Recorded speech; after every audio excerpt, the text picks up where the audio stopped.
Republicans are panicking as Jeffrey Epstein's links to the CIA are becoming more and more clear as people look through the Epstein files. Hat tip to Jason Leopold at Bloomberg, who does an incredible job, and others who have helped locate these documents. But you see, Jeffrey Epstein's lawyers in 2011 and 2014 were sending Freedom of Information Act requests to the CIA, requesting all of the information in their file about Jeffrey Epstein helping the CIA throughout his career. The CIA ultimately responded with a letter that Epstein kept in his back pocket, essentially saying there are no public documents that we can turn over, and to the extent there are any classified documents, we're not able to make those available through Freedom of Information Act requests. Epstein did this in 2011 and 2014 and possibly later. You will also recall, based on our prior reporting, hat tip, by the way, to News 4 over in the UK as well, that there are likely 50 terabytes of information in the Epstein files that are still being withheld by the Trump regime. Many people thought maybe there's 3 million documents that have not been produced. And I'm not talking about the unredacted version of the unlawfully redacted version that the Trump regime made available recently that lawmakers saw, and it has some horrific things in the unredacted version that are unlawfully redacted. We're talking about, in addition to that, potentially 100 million, 200 million other documents, because 50 terabytes, like 100 million, 200 million files, maybe. We could be talking about billions of records. And that makes sense because we're talking about billions of dollars in financial transactions that also went through the sex trafficking ring with the money laundering operation that was adjacent to it. Let me break all of this down. I'll show you what's going on in the MAGA Republican world and state regime media. Your mind's about to be blown, so make sure you watch the full video. And by the way, hit subscribe. We're on our way to 6 million subscribers. Help us get there. So just for an example of what Trump, state regime media, MAGA Republicans don't want us talking about, it's things like this. Democratic Congress member James Walkinshaw from Virginia. We've had him on the MeidasTouch network before. Here he talks about reviewing some of the redacted Epstein files in the unredacted facility at the Department of Justice headquarters. He goes, when you read these, it's clear that Trump never kicked Epstein out of Mar-a-Lago. That's all a lie. It's clear that Epstein was always a guest and was someone who could go back to Mar-a-Lago whenever.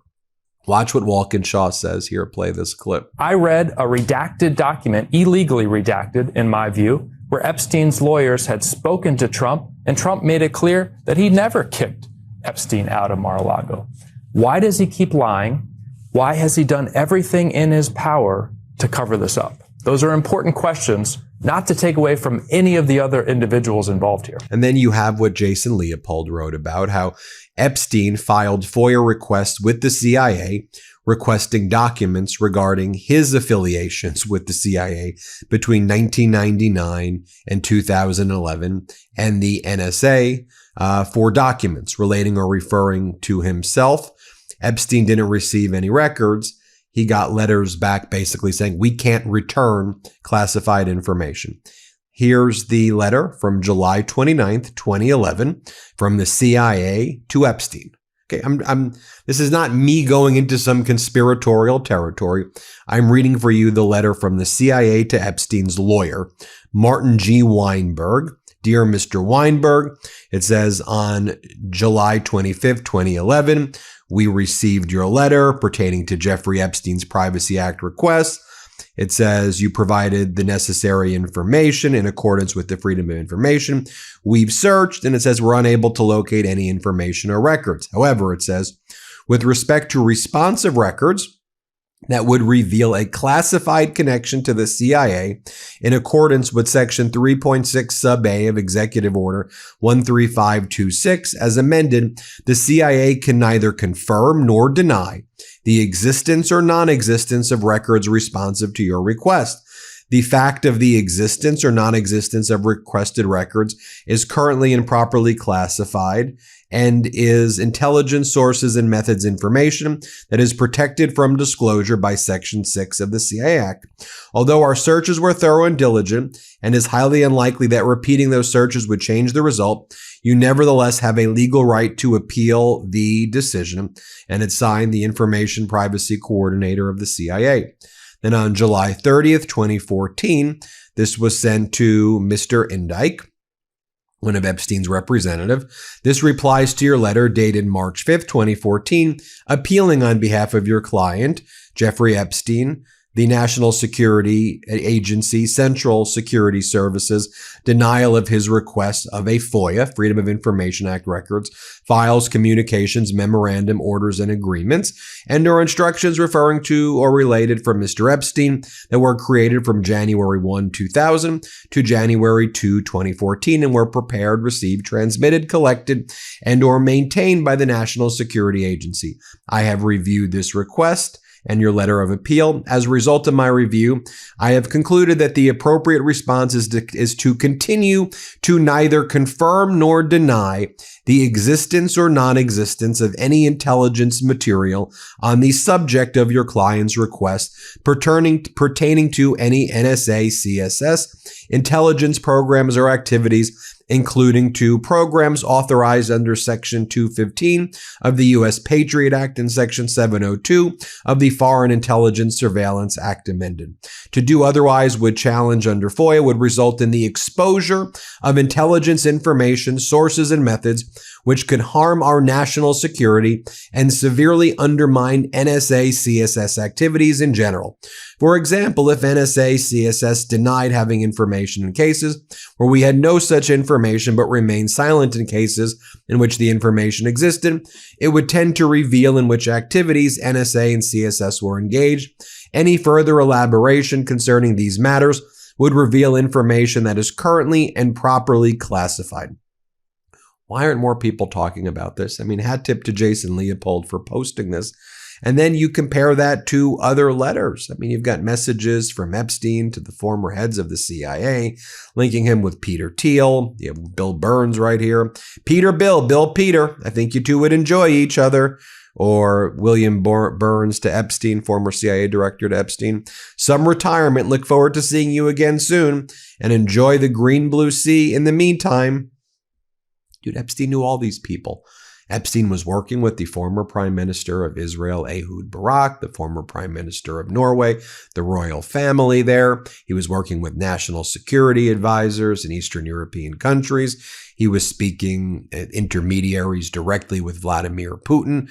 He was speaking with Bannon on a day-to-day basis about working on overthrowing Pope Francis. He was working on propping up Jair Bolsonaro, who became the insurrectionist MAGA president of Brazil. He knew about the annexation of Crimea before that was going to take place, and he told people in the Epstein class to short the ruble right before the annexation. He talked about getting Putin and others to start purchasing Bitcoin and crypto back in like 2013, 2014. I mean, he was involved in all of this stuff. He was the center. He was the intermediary. As I've said before, and I talked about this on the MeidasTouch podcast, Donald Trump is a vessel of the Epstein class. And Donald Trump essentially, was like all these other basically props that they had, people part of the Epstein class hoisting up this right-wing destruction of global order while using sex trafficking as their currency. I mean, it was absolutely sick. So with all of this going on, I mean, I think I showed you the clip you've seen before of Donald Trump saying the Epstein files vindicate him. Total win, shows that he's done nothing wrong. I don't need to play that clip again. You've seen him say that on Air Force One. I did a whole video about it yesterday. But I just find it interesting what they're doing on state regime media to try to have people look the other way. And they're really making efforts now to rig the midterms because they know Donald Trump is toast. They know the Epstein files have just completely exposed this regime as a pedo regime, as a regime that protects pedos, and it's involved in covering up child sex trafficking. The cabal is right there in the White House. It's sick. I don't care what political party it is. These are depraved, sick animals in the White House. And how else do you want me to describe these sickos? You know, and everything they've been saying about QAnon and Pizzagate, they're doing all this stuff. These sickos. Hey everybody, Ben Meiselas here from the MeidasTouch Network. I wanted to let you know about my podcast partner, Michael Popak's new law firm. It's called the Popak Firm. Michael Popak's pursuing his dream of starting his own law firm, really based on the popular demand by all the Meidas Mighty and legal AFers who are approaching Michael Popak with their cases and saying, can you help us? And at that time, Popak was not able to. So he went out on his own. He started the Popak Firm, where he is now handling catastrophic injury cases like car accident cases, trucking cases, malpractice cases, big negligence cases, wrongful death cases. So if you or someone you know have a case like this, the consultation with Popak's firm is free. Give him a call. See if you have a case. It's thepopakfirm.com, thepopakfirm.com, or you can call 877-POPOK-AF, P-O-P-O-K-A-F. So 1-877-POPOK-AF. Give Michael Popak a call. And I'm really proud of you, Popak. Thanks for all the hard work you're putting in. And so what are they doing on state regime media? Well, they bring on guests and hosts, and they start basically saying, you know, look, they had like Lee Greenwood with his Bible. And so on President's Day, you have like the Fox host saying, you know what? No matter what we're going through here, no matter what's going on in this country, we have our freedoms. We're so blessed. We're so blessed. Again, no mention of the Epstein stuff on state regime media. That's how pathetic they are. But they were so blessed. Here, play this clip. We were in church yesterday and we were just saying, and we all talked about this at lunch afterwards, how blessed we are to live in America. And no matter what you're going through, just take a step back and realize how fortunate you are just to be in a country where we have freedoms. You can go to whatever church you want to go to. We have food on our tables. We are so fortunate. What does this year mean to you? And they have Lee Greenwood out there selling their Bibles. They're selling their Bibles. Here, play this clip. Lee Greenwood. Thank you so much, sir. I wanted to make sure you understand that I have this Bible. This is God Bless USA Bible, talking about my song. Mm-hmm. And this is something everybody needs in their home. GodBlessUSABible.com. You can get one of these for Easter. Give it as a gift. I have one for all of you. Thank you. Oh, that's sweet of you. You have such a beautiful heart. Thank you so much, Lee, for what you do. Thank you. You have people like MAGA Republican Congress member Tom Emmer talking about ICE agents not taking off their masks. We will never agree to a deal with Democrats that force ICE agents to remove their masks. That's a non-starter. We must have mass Gestapo and SS Nazis running around this country, kidnapping people. This is what they're saying, which is sick, while they're out there covering up the freaking Epstein files. Here, play this clip. On this issue with the masks, another non-starter, and the reason it's a non-starter, people have to start asking real questions. You've got police who run license plates. Somebody was giving the technology to the rioters and the protesters in Minnesota to run license plates. Who's doing that? And by the way, if you can run license plates, do you have facial recognition technology as well, which is pretty sophisticated nowadays? And if you can identify who these officers are, what are you trying to do? Intimidate them? Put their lives at risk? This is what Tom Homan's talking about. We got to give our officers the tools they need and the protection they need to do their job. And then these are like, all these people are sick predators. Emmer's like, and the people of Minnesota need to thank Donald Trump. They should be grateful for what we did in Minnesota. Are you effing kidding me? Here, play this clip. So Tom Homan went to Minnesota. He showed what happens when you cooperate. Once they start, local cops start cooperating, he was able to downsize the force there. But initially, that was not the case. Why won't they take the win of cooperation instead of this partisan battle right now? Well, the people are. I mean, Minnesotans are really grateful for President Trump. And frankly, Tim Walz and Jacob Fry should be thanking President Trump for doing their job. They took 4,000 illegals off the streets of Minneapolis. Some of the worst, rapists, murderers, drug dealers, pedophiles. By the way, Lawrence, they also located another 3,000 missing migrant children that were lost under the Biden administration. That's incredible. And they're like, why would we want warrants? No one likes judicial warrants. Judicial warrants aren't a thing. Yeah, it's called unreasonable search and seizures. What do you mean it's not a thing? It's literally in the Constitution. Here, play this clip. There's no common sense here. This is all politics. They're talking around the issue. What they're doing, Lawrence, is they want reforms that, frankly, protect illegals and criminals at the expense of tax-paying citizens. Let's go after that warrant one. You already have administrative warrants, and Americans, if they were told the truth by these guys, would understand in order to get an administrative warrant, the defendant, the subject of the warrant, has already had full due process. Now they want what they say is a judicial warrant. And on its face, it sounds reasonable, right? Well, we got to get a judicial warrant. The administrative warrant is already the same thing. Putting a judicial warrant on top of that, you'll never get a judicial warrant in the timely manner that you need to get it. So the result? Mass amnesty, which is essentially what we had under the Biden administration. They want this again. They make it sound like it's something good. It's not. And then they all launch into this new attack on women. It's not a new attack. This is how they frame the issue about, the SAVE Act that they talk about, SAVE Act. They want women, when women vote, women would have to show up with their birth certificate, with their current ID, and with an affidavit saying that they are the same person in their birth certificate on their ID. So their maiden name is different from their ID, and they need to do an affidavit under penalty of perjury. So when a woman shows up to vote, they need 3 documents: license, birth certificate, affidavit, all in once, or a passport. And if you don't have all 3 of these types of documents, a woman will be rejected from voting. So now the talking point, though, and again, while they're covering up the Epstein files, while they're covering up the fact that dude's probably a CIA agent, and I'm not trying to be conspiratorial, I'm reading you the documents, right? I just read for you what's in the files themselves. Their new talking point is, it is so disrespectful to women to say that women are too dumb that they can't bring a birth certificate, affidavit, and their license.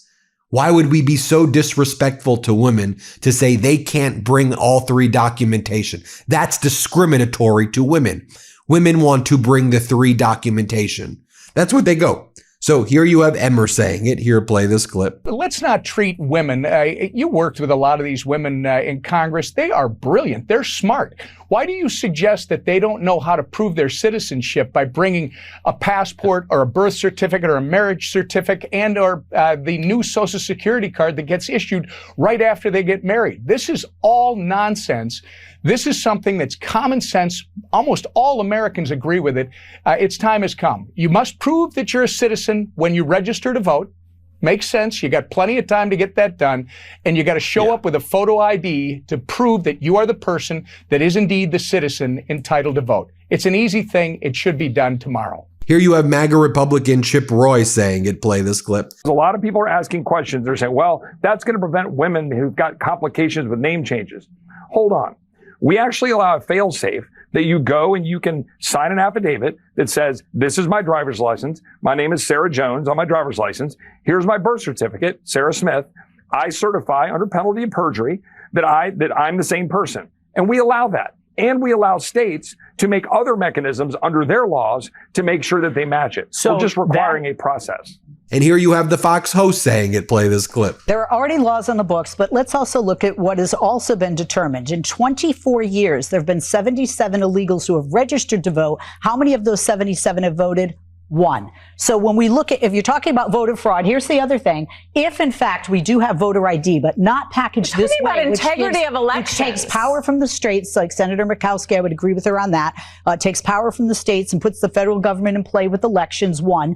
Two, if you want to have an ID, make it free, make it easily accessible, especially to veterans, to homeless. It is to not. elderly, It is insulting to disabled. people. It's insulting to women. They're saying women aren't capable of getting an ID. They're saying this man, a black man who was, just referenced, said it is insulting to him to suggest that he can't get a legitimate ID. I'm a woman, and it's insulting to me that I can't get married and have a different name. Can I add? You also look on at my passport than my birth certificate. You also look at. So I want to give you the anatomy of how they're trying to rig the midterms. And this is all related. Why? Because the Epstein class is freaking terrified right now. And just as the Epstein class has always been predators when it comes to women and girls, who do they target in the SAVE Act? Women. Girls becoming women. You have to show 3 documentation. This is Handmaid's Tale on steroids. And again, I'm not being conspiracy. I'm just showing you the clips. That's why my catchphrase is play the clip, play the clips. They'd be like, okay, play the clip, because enough of me. It's like when I watch the news, I don't know if you feel this way. It's like I don't need to. Yes, your opinion's interesting. But like, can you just show me, like, I know you're smart, right? I mean, I know people who are smart. So it's like, just show me the documents that say this. Show me the videos that say this. And then you can form your own opinions if you think I'm crazy or if you think I'm just telling you what's out there. Anyway, let me know what you think. Hit subscribe. Let's get to 6 million. Thanks for watching. Love this video? Support independent media and unlock exclusive content, ad-free videos, and custom emojis by becoming a paid member of our YouTube channel today. You can also gift memberships to others. Let's keep growing together.